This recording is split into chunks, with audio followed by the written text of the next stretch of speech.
नमस्कार, मैं Anil आयतान। Question number 1 में है फलों के मूल्य में 30% कमी करने पर उनकी बिक्री 40% अधिक हो जाती है। इससे विक्रय मूल्य पर क्या प्रभाव पड़ेगा। अब हमें फलों के मूल्य में यदि 30% कमी होने पर उसकी बिक्री जब 40% अधिक हो जाती है तो विक्रय मूल्य पर क्या प्रभाव पड़ेगा वो हमें ज्ञात करना है। तो आइए अब हम इस क्वेश्चन को सॉल्व करते हैं। तो इसके लिए ट्रिक हमारे पास ये है, सबसे पहले हम ये मान लेते हैं कि माना पहले प्रति इकाई मूल्य, माना पहले प्रति इकाई मूल्य ₹100 है हमारे पास। कुल बिक्री हुई है हमारे पास 100 इकाई, ये हमने मान लिया। देखिए पहले हमारे पास प्रति इकाई जो मूल्य है ₹100 है और कुल बिक्री हमने मान ली वो 100 इकाई है। तो अब जो पहले कुल मूल्य है वो कितना होगा। देखिए माना पहले मूल्य, तो प्रति इकाई मूल्य कितना है 100 है और हमारे पास इकाई कितनी है 100 है, तो 100 से गुणा कर देते हैं तो हमारे पास कितना आ गया ₹10,000 आ गया। तो ये हमारे पास है पहले मूल्य आ गया। अब इसके बाद फलों के मूल्य में कितनी कमी हुई है 30%। तो अब जो नया मूल्य है वो कितना होगा। देखिए अब नया मूल्य है, तो नया मूल्य कब, जब हमारे पास फलों के मूल्य में 30% कमी होती है। तो पहले कितना था ₹100 था, तो ₹100 में से 30 घटा देंगे हमारे पास, तो 100 में से जब 30 जाएंगे तो हमारे पास रुपीस कितना आ जाएगा 70। तो अब जो नया मूल्य है वो 70 है और बिक्री कितनी हो जाती है 40% अधिक हो जाती है। तो हमारे पास नई बिक्री है वो कितनी होगी। देखिए नई बिक्री, तो नई बिक्री होगी, पहले बिक्री कितनी थी 100, तो 100 इकाई थी, उसमें से 40% अधिक हो गया, तो 100 में 40 जोड़ दीजिए, तो 100 में 40 जोड़ेंगे तो हमारे पास कितना आ जाएगा 140 इकाई आ जाएगा। अब हमारे पास जो नया कुल मूल्य आएगा वो ज्ञात करते हैं।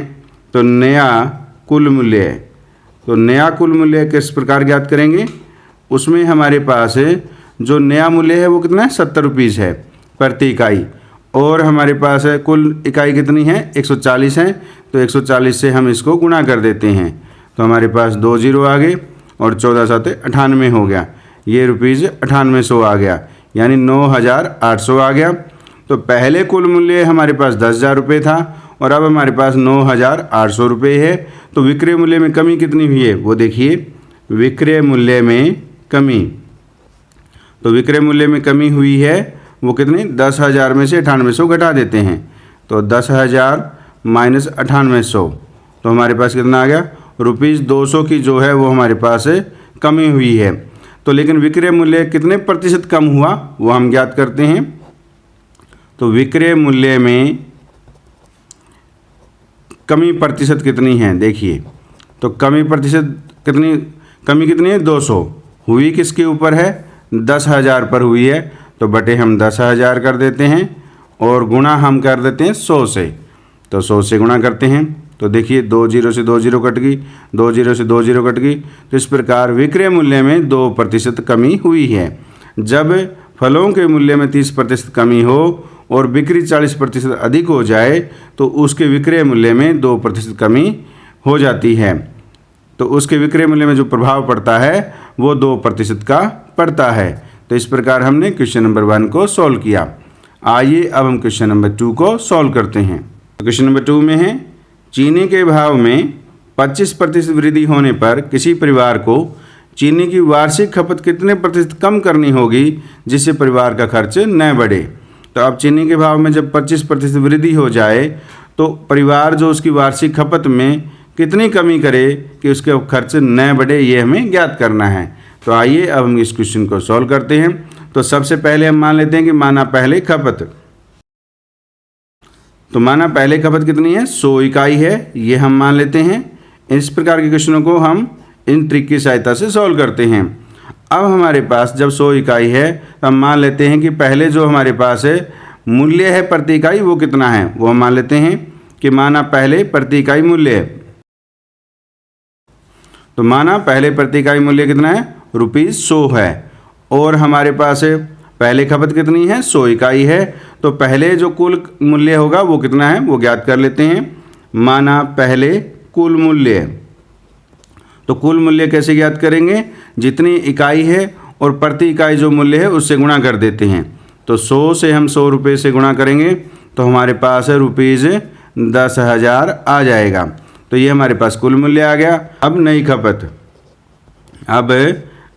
खपत, अब हम मान लेते हैं कि जो खपत में अब वो कितने प्रतिशत कमी करे, तो हम मान लेते हैं कि वो x% कमी करे। तो पहले खपत कितनी थी, 100 इकाई थी और उसने x इकाई है वो घटा दी, यानी इतनी कमी कर दी, तो 100 में से x घटा देते हैं। अब जो नई खपत है उसकी वो 100 माइनस x इकाई है।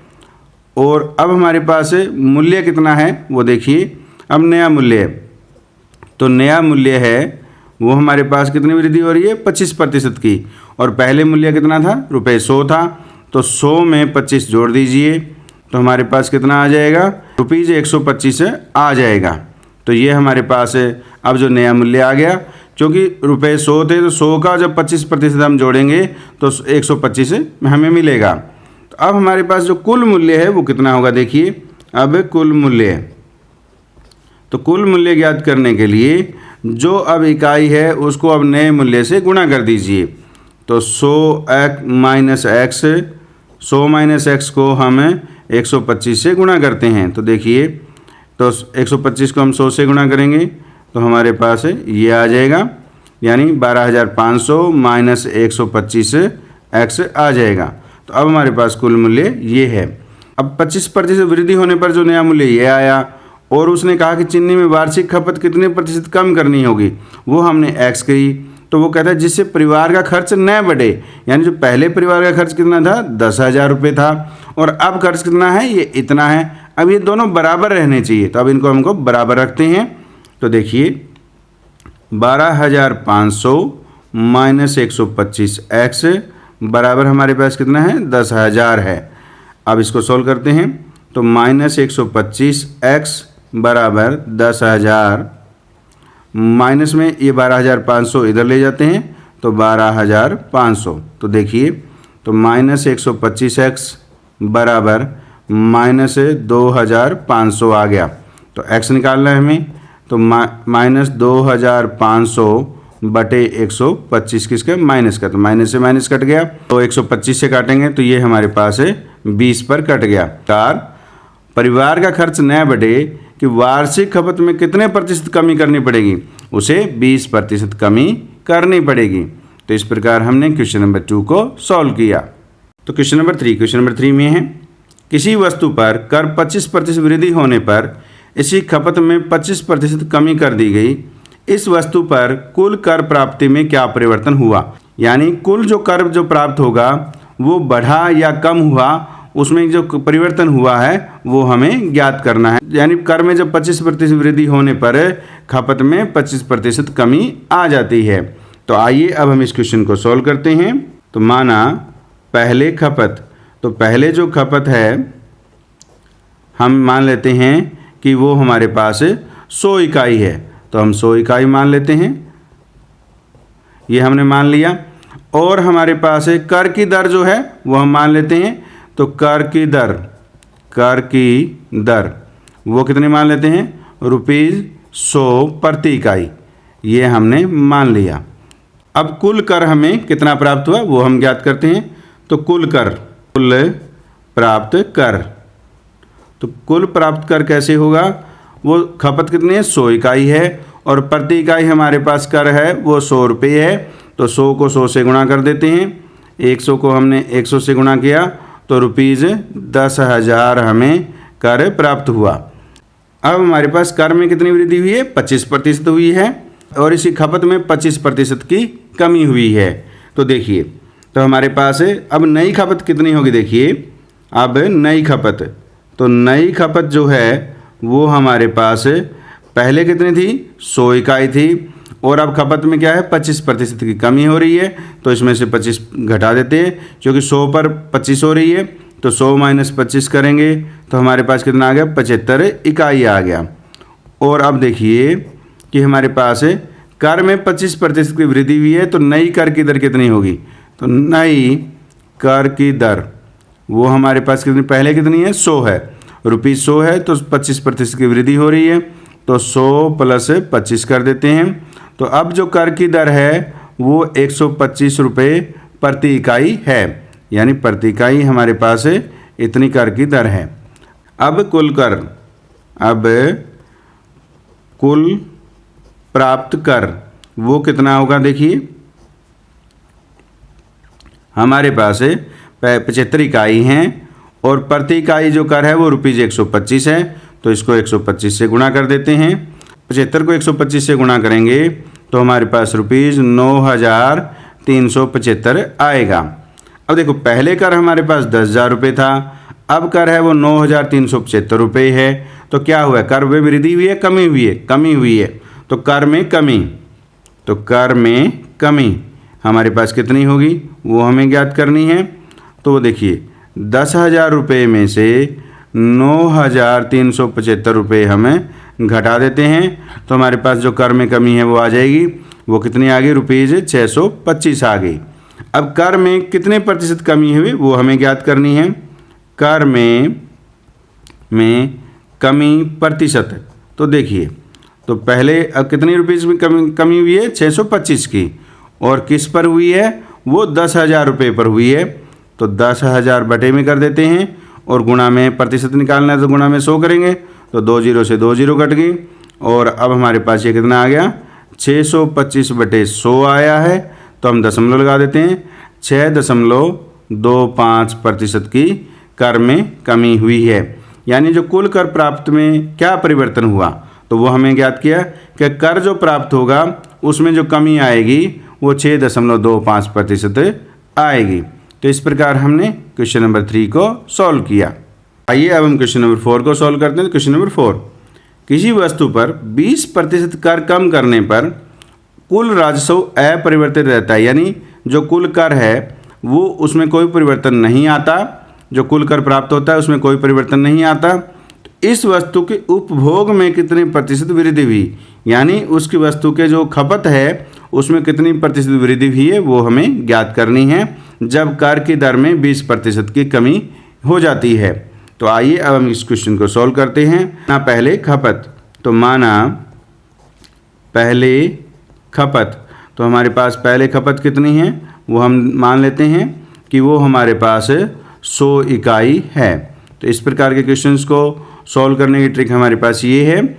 और अब मान लेते हैं कि पहले जो कर की दर है वो कितनी है, वो मान लेते हैं कि ₹100 प्रति इकाई है। तो माना कर की दर हमारे पास प्रति इकाई, तो कर की दर प्रति इकाई जो है वो हमारे पास ₹100 है।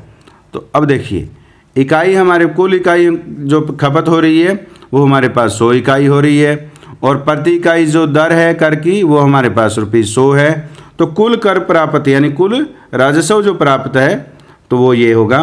तो कुल कर का यहाँ मीनिंग है, जो यहाँ राजस्व दे रखा है वो यही है राजस्व। कुल राजस्व कितना हो जाएगा, वो हम 100 इकाई हैं और प्रति इकाई ₹100 कर की दर है, तो इसको हम गुणा कर देंगे तो ये हमारे पास ₹10,000 आ जाएगा। तो ये हमारे पास कुल प्राप्त हुआ कर है वो हमने ज्ञात किया। अब हम देखते हैं कि नई जो हमारे पास खपत है वो कितनी होती है। तो नई खपत जब कर की दर में कमी होती है तो इसके खपत में कितने प्रतिशत वृद्धि होती है। तो नई खपत हम मान लेते हैं कि 100 + x इकाई है, तो यानी पहले 100 थी और x इकाई जो है वो इसमें वृद्धि हो गई है। अब कुल जो नई खपत है वो हमारे पास 100 + x इकाई है। अब ये हमने लिख लिया। अब हमारे पास कर की दर में कमी कितनी है, 20%। तो नई कर की दर कितनी है वो देखिए, नई कर की दर हमारे पास पहले कितने था, 100 था, तो 100 पे 20% कमी हुई है यानी ₹20 हो गया। 100 में से 20 घटा देंगे तो हमारे पास ₹80 हो गए। अब हमने नई इकाई का हमें मालूम है और नई कर की दर मालूम है, तो कुल कर है वो कितना है वो हम ज्ञात कर सकते हैं। तो कुल कर यानी कुल राजस्व है वो कितना मिलेगा, तो 100 + x को हमें 80 से गुणा कर देते हैं तो वो हमारे पास देखिए कितना आएगा। हमारे पास 100 को 80 से गुणा करेंगे तो 8,000 हो गया + 80 x हो गया, यानी ये हमारे पास कुल कर आया है। अब देखिए क्वेश्चन में ये कहा गया कि वस्तु के 20% कर कम करने पर कुल राजस्व अपरिवर्तित रहता है। यानी जो पहले राजस्व प्राप्त था वो कितना था, ₹10,000 था, और अब ये हुआ है, ये दोनों क्या है, बराबर है, यानी इनमें कोई परिवर्तन नहीं हुआ है। तब हमें कितने प्रतिशत उसके उपभोग में वृद्धि हुई है वो ज्ञात करनी है। तो यानी इन दोनों को हम बराबर रखते हैं, तो 8,000 प्लस 80x को बराबर रखेंगे हम किसके, 10,000 के। तो हमारे पास 80x बराबर 10,000 में से हम 8,000 घटा देते हैं, तो हमारे पास कितना आ गया, 2,000। तो अब हम इसको x यहाँ से x निकालेंगे, तो x बराबर कितना आएगा, 2,000/80। तो ये इसको 0 से 0 कट गई, और 200 को 8 से काटेंगे तो ये 25 पर कट जाएगा। तो जो खपत में, जो उपभोग में कितने प्रतिशत वृद्धि हुई है वो कितनी हुई है, 25% हुई है। यानी 25% उसके उपभोग में वृद्धि हुई है। कब, जब उसके कर में 20% कमी कर दी जाए और कुल कर प्राप्त है वो अपरिवर्तित रहे, यानी पहले जितना ही रहे। तो हमारे पास उसके उपभोग में वृद्धि है वो 25% आई है। तो इस प्रकार हमने क्वेश्चन नंबर 4 को सॉल्व किया। आइए अब हम क्वेश्चन नंबर 5 को सॉल्व करते हैं। क्वेश्चन नंबर 5 को सॉल्व करते हैं। क्वेश्चन नंबर 5, एक कस्बे की जनसंख्या में पहले वर्ष 12% की वृद्धि होती है तथा दूसरे वर्ष 10% की कमी होती है। यदि वर्तमान जनसंख्या 50,400 हो तो 2 वर्ष पहले यह जनसंख्या कितनी थी वो हमें ज्ञात करनी है। तो हम मान लेते हैं कि माना 2 वर्ष पहले जनसंख्या x थी, तो माना 2 वर्ष पूर्व जनसंख्या x थी। तो अब देखिए, तो x का पहले वर्ष में कितनी वृद्धि हुई है, 12%। तो यानी 100 में 12 बढ़ गया, यानी 112/100 हो गया, गुणा में दूसरे वर्ष हमारे पास है कितनी कमी हुई है, 10% की कमी हुई है। तो 100 में से 10 घटा दें तो हमारे पास कितना है, 90। तो 90/100 हो गया। तो ये हमारे पास 2 वर्षों में जो पहले वर्ष में वृद्धि हुई और दूसरे वर्ष में कमी हुई वो जनसंख्या आ गई है। और वो वर्तमान में जनसंख्या है कितनी, 50,400 है, तो वो हम इसके बराबर रखेंगे। अब हम इसको सोल्व करते हैं, 1 0 से 1 0 कट गई, तो x बराबर 50,400 गुणा में 100 ऊपर जाएगा और ये 10 भी हमारे पास ऊपर चला जाएगा, और डिवाइड में ये 112 यहाँ पर नीचे आएगा और 9 भी आ जाएगा। अब हम इसको काटते हैं, तो देखिए 50,400 को हम 9 से काटते हैं, तो 9 5 45, हमारे पास 5, 9 6 54 और 2 0 हैं, ये हमारे पास आ गया। अब 112 से काटेंगे, तो 112 को ये हमारे पास 50 पर कट जाएगा। अब 50 की 100 से और 10 से गुणा करने पर हमारे पास कितना आ जाएगा, 50 की 100 से गुणा करेंगे हमारे पास 5,000, और 5,000 को 10 से गुणा करेंगे तो हमारे पास कितना आ जाएगा, 50,000। तो इस प्रकार हमारे पास जनसंख्या है, जो 2 वर्ष पहले जनसंख्या थी वो कितनी थी, 50,000 थी, वो हमने ज्ञात की। तो इस प्रकार हमने क्वेश्चन नंबर 5 को सॉल्व किया।